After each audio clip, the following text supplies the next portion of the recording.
तीसरा अध्याय, भगवान के अवतारों का वर्णन।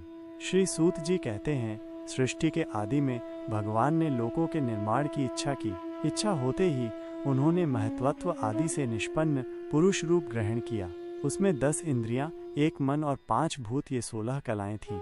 उन्होंने कारण जल में शयन करते हुए जब योग निद्रा का विस्तार किया, तब उनके नाभि सरोवर में से एक कमल प्रकट हुआ और उस कमल से प्रजापतियों के अधिपति ब्रह्मा जी उत्पन्न हुए। भगवान के उस विराट रूप के अंग प्रत्यंग में ही समस्त लोकों की कल्पना की गई है। वो भगवान का विशुद्ध सत्वमय श्रेष्ठ रूप है। योगी लोग दिव्य दृष्टि से भगवान के उस रूप का दर्शन करते हैं। भगवान का वो रूप हजारों पैर, जांघें, भुजाएं और मुखों के कारण अत्यंत विलक्षण है। उसमें सहस्त्रों सिर, हजारों कान, हजारों आंखें और हजारों नासिकाएं हैं। हजारों मुकुट, वस्त्र और कुंडल आदि आभूषणों से वह उल्लसित रहता है। भगवान का यही पुरुष रूप, जिसे नारायण कहते हैं, अनेक अवतारों का अक्षय कोश है। इसी से सारे अवतार प्रकट होते हैं। इस रूप के छोटे से छोटे अंश से देवता, पशु पक्षी और मनुष्यादि योनियों की सृष्टि होती है।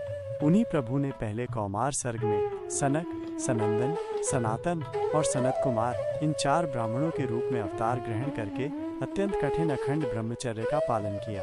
दूसरी बार इस संसार के कल्याण के लिए समस्त यज्ञों के स्वामी उन भगवान ने ही रसातल में गई हुई पृथ्वी को निकाल लाने के विचार से सुकर रूप ग्रहण किया। ऋषियों की सृष्टि में उन्होंने देवर्षि नारद के रूप में तीसरा अवतार ग्रहण किया और सात्वत तंत्र का, जिसे नारद पांचरात्र कहते हैं, उपदेश किया। उसमें कर्म के द्वारा किस प्रकार कर्म बंधन से मुक्ति मिलती है, इसका वर्णन है। धर्म की पत्नी मूर्ति के गर्भ से उन्होंने नर नारायण के रूप में चौथा अवतार ग्रहण किया। इस अवतार में उन्होंने ऋषि बनकर मन और इंद्रियों का सर्वथा संयम करके बड़ी कठिन तपस्या की। 5वें अवतार में वे सिद्धों के स्वामी कपिल के रूप में प्रकट हुए और तत्वों का निर्णय करने वाले सांख्य शास्त्र का, जो समय के फेर से लुप्त हो गया था, आसुरी नामक ब्राह्मण को उपदेश किया। अनसुया के वर मांगने पर छठे अवतार में वे अत्रि की संतान दत्तात्रेय हुए। इस अवतार में उन्होंने अलर्क एवं प्रहलाद आदि को ब्रह्म ज्ञान का उपदेश किया।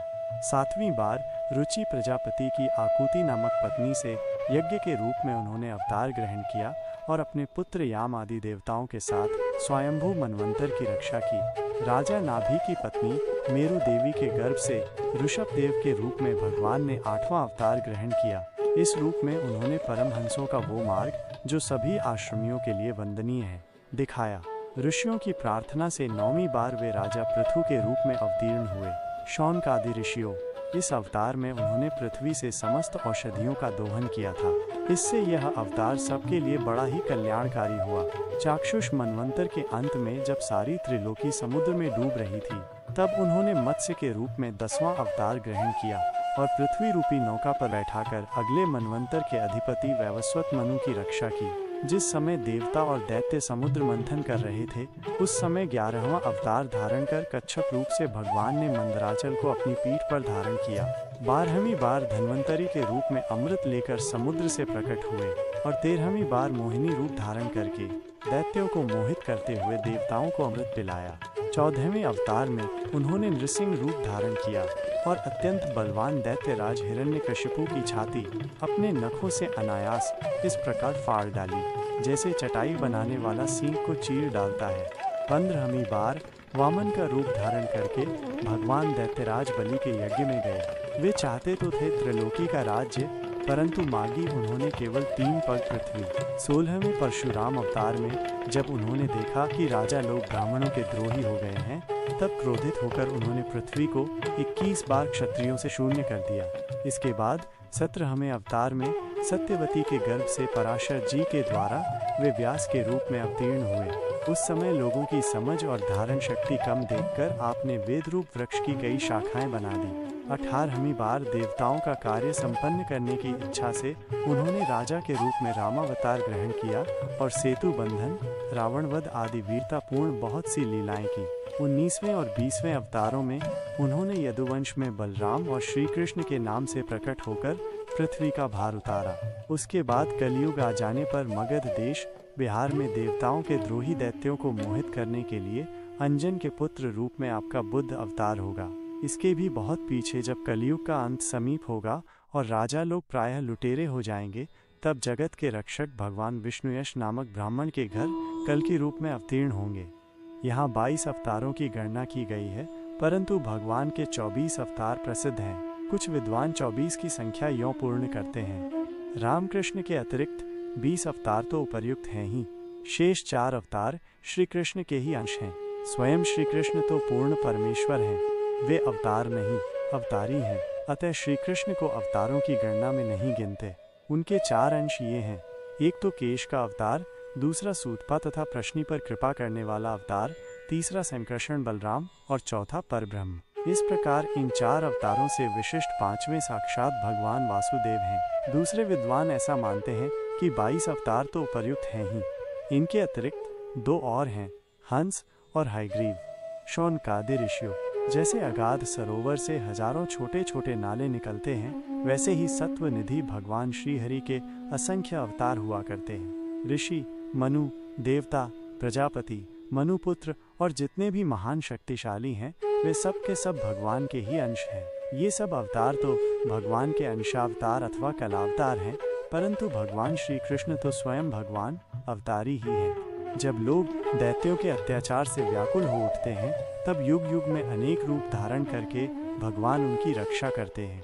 भगवान के दिव्य जन्मों की यह कथा अत्यंत गोपनीय रहस्यमयी है। जो मनुष्य एकाग्र चित्त से नियम पूर्वक सायंकाल और प्रातःकाल प्रेम से इसका पाठ करता है, वो सब दुखों से छूट जाता है। प्राकृत स्वरूप रहित चिन्मय भगवान का जो यह स्थूल जगदाकार रूप है, यह उनकी माया के महत्त्वादि गुणों से भगवान में ही कल्पित है। जैसे बादल वायु के आश्रय रहते हैं और धूसरपना धूल में होता है, परंतु अल्प बुद्धि मनुष्य बादलों का आकाश में और धूसरपने का वायु में आरोप करते हैं, वैसे ही अविवेकी पुरुष सबके साक्षी आत्मा में स्थूल दृश्य रूप जगत का आरोप करते हैं। इस स्थूल रूप से परे भगवान का एक सूक्ष्म अव्यक्त रूप है, जो न तो स्थूल की तरह आकारादि गुणों वाला है और न देखने सुनने में ही आ सकता है, वही सूक्ष्म शरीरी है। आत्मा का आरोप या प्रवेश होने से यही जीव कहलाता है और इसी का बार बार जन्म होता है।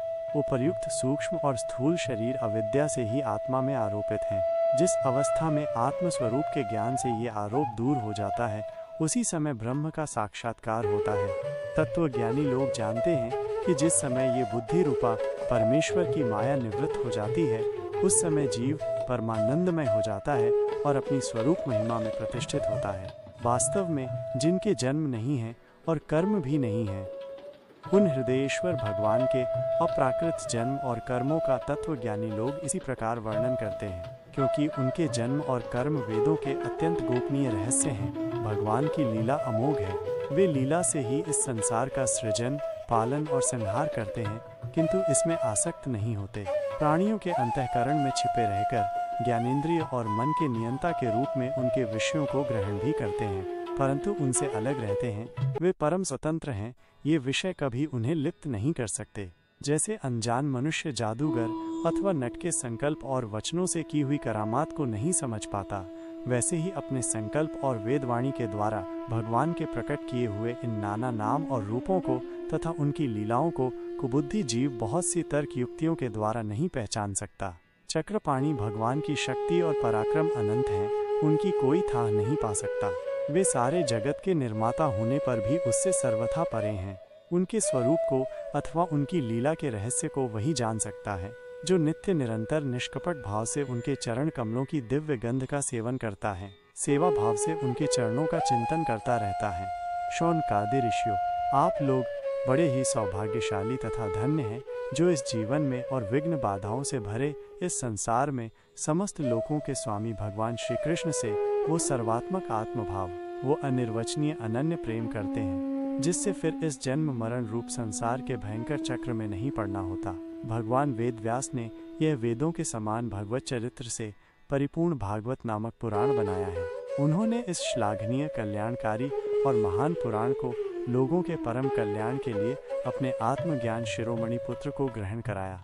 इसमें सारे वेद और इतिहासों का सार संग्रह किया गया है। शुभदेव जी ने राजा परीक्षित को ये सुनाया। उस समय वे परमर्शियों से घिरे हुए आमरण अनशन का व्रत लेकर गंगा तट पर बैठे हुए थे।